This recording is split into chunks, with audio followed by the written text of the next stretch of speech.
hidup di desa adalah kemewahan masa depan. Jason Fried beberapa tahun lalu dalam bukunya Remote mengatakan bahwa hidup mewah masa depan adalah meninggalkan kota. 20 tahun dari sekarang, kota akan menjadi lingkungan yang mengerikan. Kemacetan, polusi, persaingan usaha, hiruk-pikuk, serba terburu-buru, lingkungan sosial yang semakin individual, kemahalan hidup, dan segala macam beban sosial lainnya. Karakteristik masyarakat desa yang umumnya bertani cenderung lebih sabar, tidak terburu-buru, bahkan nyaman dengan apa yang ada, membuat mereka canggung merubah gaya dan perilaku dengan cepat karena faktor tradisi dan kultur yang mapan dan mengakar di pedesaan. Ini bukan tempat wisata, tapi vibes-nya bisa bikin kamu jatuh cinta. Suasana pedesaan dengan hamparan pemandangan sawah yang terbentang luas di sebelahnya. Awalnya, tempat ini hanyalah sawah biasa. Lalu, Mbah Badri, founder sekaligus owner kawasan tersebut, mengubahnya menjadi seindah ini. Sebelah sini kolam ikan gurame. Ikan gurame adalah sejenis ikan air tawar yang populer sebagai ikan konsumsi di Asia Tenggara dan Asia Selatan. Dagingnya padat, durinya besar-besar, rasanya enak dan gurih. Lebih gurih dari pemeran kebaya merah atau kebaya hijau. Gurame hampir selalu tersedia di restoran untuk dijadikan berbagai macam masakan, terutama gurame bakar dan gurame asam manis. Ikan ini berharga cukup mahal.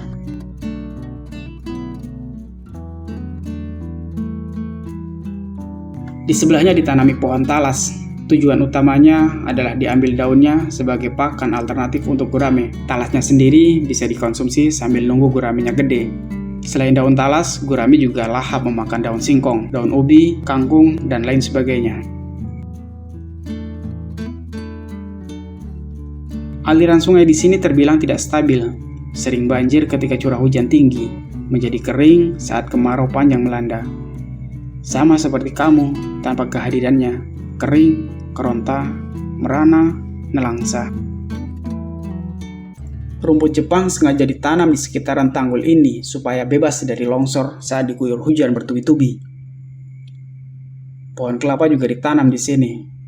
Pohon kelapa mulai punah di beberapa daerah, termasuk di kampung ini.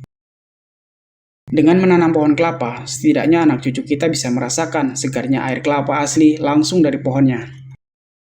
Pepatah mengatakan bahwa siapa yang menanam, dia akan menuai. Sepertinya itu tidak berlaku bagi pohon kelapa. Bagaimana tidak, hari ini pohon ditanam, butuh waktu 7 hingga 10 tahun lagi untuk berbuah. Sementara umur kita belum tentu bertahan segitu lama. Meskipun belakangan sudah muncul bibit kelapa yang bisa berbuah dalam 2 atau 3 tahun.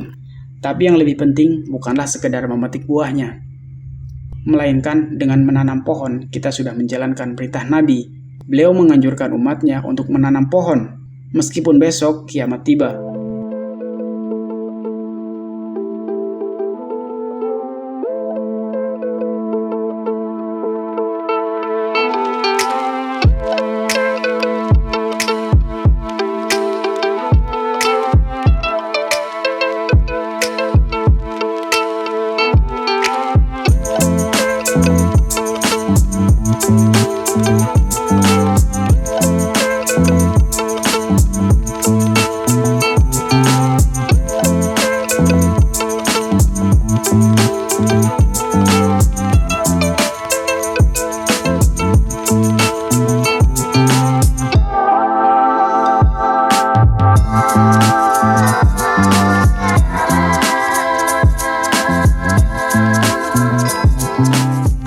Tidak perlu ditebak lagi ini ruangan apa. Tungguin saja di bawahnya, kamu akan menemukan jawabannya.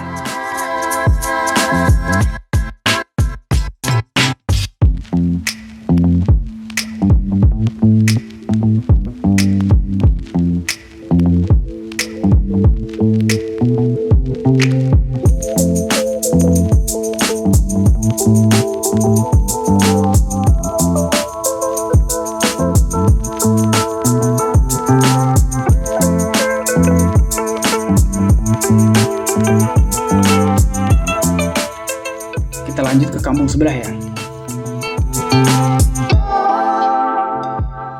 Selamat datang di Kampung Jogja, Kecamatan Wanarja, Kabupaten Cilacap. Nama Jogja tersebut hanyalah sebuah singkatan yang memiliki kepanjangan dari Kampung Jojokan Wanarja.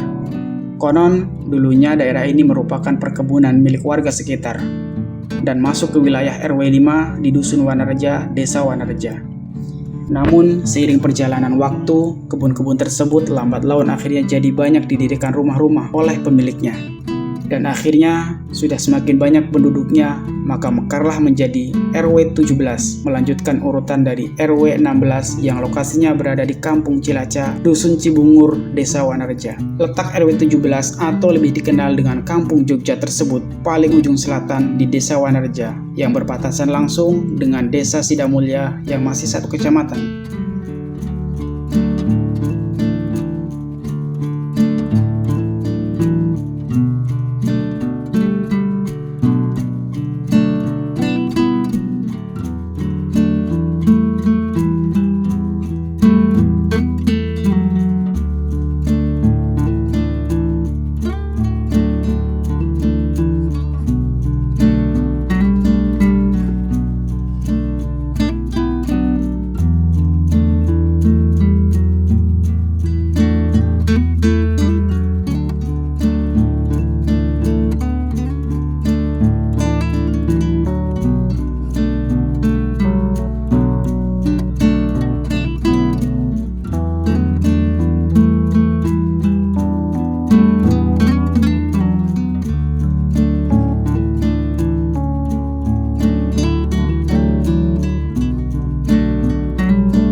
Di tengah perjalanan, saya mendapati bangunan tua yang sepertinya sudah tidak digunakan lagi. Saya sempatkan mampir dan menengok bangunan tersebut, yang ternyata adalah bekas cerobong asap pabrik bata.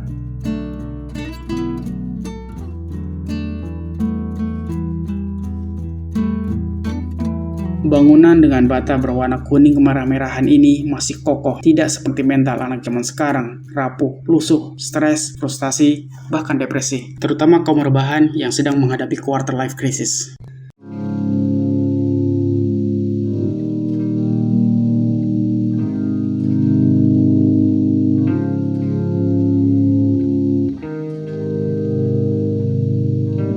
Saya sempat tercengang. Ternyata masyarakat pedesaan sudah berubah luar biasa.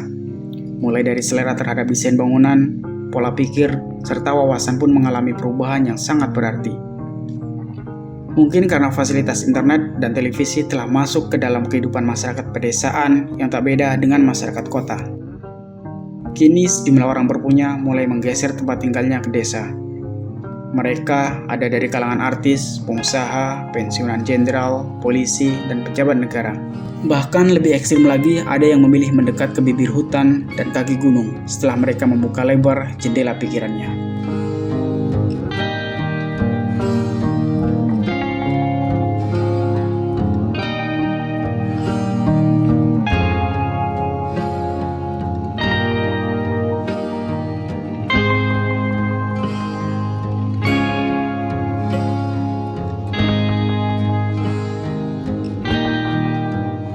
Di desa, masyarakat bisa makan sayur dan buah-buahan segar, ikan yang baru ditangkap, dan ternak kecil-kecilan yang mudah didapat.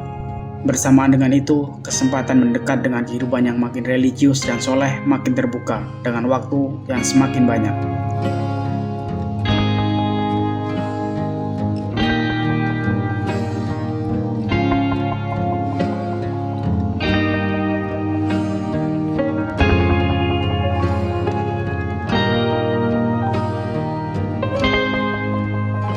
Memiliki rumah sederhana di desa memang menjadi impian banyak orang, terutama bagi mereka yang sudah lelah dengan hiruk-pikuk dan kemacetan kota. Mengambil contoh Jakarta, data statistik menunjukkan bahwa sekitar 2,42 juta penduduk Jakarta menghabiskan total waktu di jalan 3,63 juta jam per hari.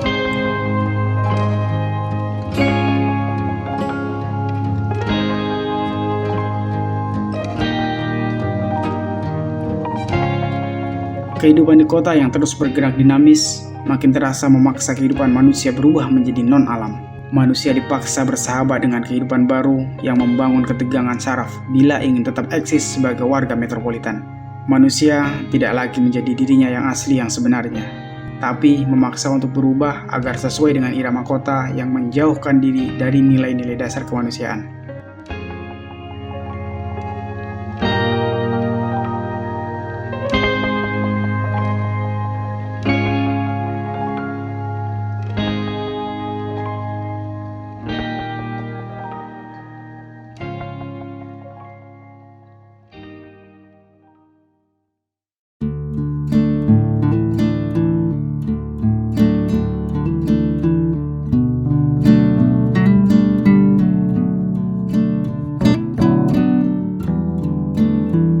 Berbeda halnya dengan kehidupan di desa. Manusia kembali dalam kehidupan yang alami, tanpa poles-poles, meskipun mereka juga diserbu dengan tren dan mode dunia. Perilaku kehidupan di kota yang penuh keserakahan dan individual. Namun, mereka masih dipagari tradisi dan kultur yang tak mudah diterobos oleh nilai dan pola baru yang datang.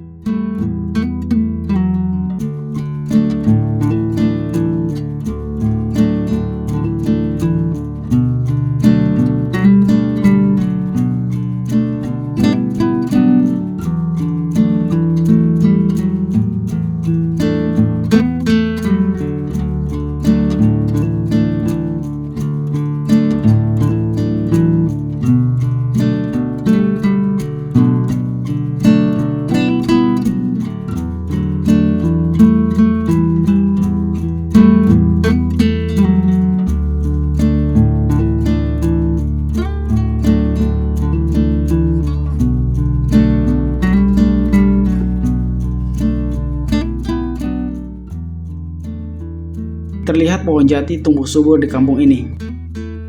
Jati adalah sejenis pohon penghasil kayu bermutu tinggi. Pohonnya besar, berbatang lurus, dapat tumbuh mencapai 50 hingga 70 meter. Berdaun besar yang gugur di musim kemarau. Di Indonesia sendiri, selain di Jawa, jati dikembangkan di Bali dan Nusa Tenggara. Bahkan belakangan terdengar rumor bahwa kapal Nabi Nuh ternyata terbuat dari kayu jati. Diunggah dari YouTube Amirul Mukminin menyebutkan ada pernyataan yang dikeluarkan oleh para peneliti setelah melakukan analisa mendalam terhadap bangkai kapal Nabi Nuh. Dalam kisahnya, kapal tersebut tidak disebutkan di negara mana dibuat, tapi faktanya bangkai kapal Nabi Nuh ditemukan di Gunung Arafat, Turki. Para peneliti dunia berdatangan melakukan kajian dan analisa bertahun-tahun. Akhirnya, terkuak satu kesimpulan besar yang mengejutkan orang Indonesia. Menurut tim peneliti, dikatakan bahwa fosil kayu bahtera Nabi Nuh itu mirip dengan struktur kayu yang ada di Indonesia, tepatnya Pulau Jawa, yaitu kayu yang dimaksud adalah kayu jati. Mereka telah melakukan penelitian panjang untuk mencocokkan dengan ribuan kayu yang ada di dunia dengan tujuan mencari yang paling cocok dengan material kayu dari bangkai kapal Nabi Nuh. Hasilnya 99% material kapal itu identik dengan kayu jati, sehingga kapal Nabi Nuh mungkin dibangun di Indonesia karena kayu yang dipakai menggunakan kayu jati. Berdasarkan riwayat Nabi Nuh, dikatakan membangun kapal tersebut di sebuah gunung yang tak jauh dari tempatnya mengambil kayu-kayu material kapal. Dari sini sudah mulai kelihatan benang merahnya. Menurut peneliti, kapal dibuat di puncak gunung oleh Nabi Nuh, tak jauh dari desanya, lalu berlayar ke antah berantah saat dunia ditenggelamkan oleh banjir yang sangat besar. Berbulan-bulan kemudian, kapal Nabi Nuh merapat ke sebuah daratan asing. Ketika air sudah surut, maka tersibaklah bahwa mereka terdampar di sebuah gunung. Bila fosil kayu itu menunjukkan asal kayu jati, dan sementara kayu jati hanya tumbuh di Indonesia, maka bukan tidak mungkin Nabi Nuh dan umatnya dahulu tinggal di Indonesia. Kita bisa memesan ribuan sendal, baju, atau berbagai macam produk industri lainnya dalam waktu satu malam. Tapi kita tidak bisa memesan satu batang pohon untuk tahun depan.